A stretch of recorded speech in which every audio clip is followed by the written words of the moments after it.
গভীর নিম্নচাপের জেরে অতি থেকে অতি ভারী বৃষ্টিপাত হয়েছে টানা কয়েকদিন। তার ফলে শান্তিনিকেতনে কোপাই নদী ফুলে ফেপে উঠেছে।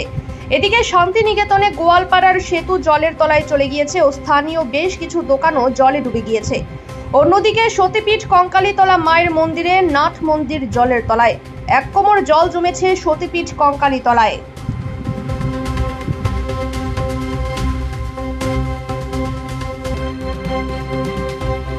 কঙ্কালীতলায় আমরা কন্টিনিউয়াস আসছি। গতকালও এসেছিলাম। গতকালকে জল ঢুকতে শুরু করেছিল বিকেলে। আজকে তো দেখতেই পাচ্ছেন যে পুরো চত্বরটাই জলমগ্ন হয়ে গেছে।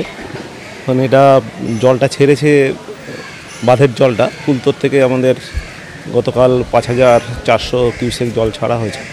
তো সেই জলটা যতক্ষণ আসতে থাকবে ততক্ষণ হয়তো এই জলটা থাকবে। এই জলটা ছাড়া বন্ধ হয়ে গেলে এই জলটা বেরিয়ে যাবে। এর আগের বারও হয়েছিল কিছুদিন আগে, আবারও সেরকমই হয়েছে।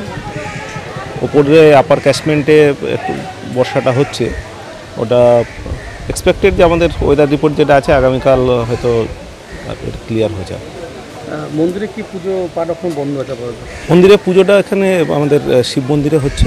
আপাতত মন্দিরে ওখানে অনেকটাই জল, জনগণের যাওয়ার পক্ষে অসুবিধা আছে। মন্দিরের ভেতরেও জল ঢুকে গেছে, সেই জন্য আমাদের মায়ের বিগ্রহ আমাদের এখানে শিব মন্দিরে নিয়ে আসা হয়েছে ও সেখানে পুজোটা হচ্ছে।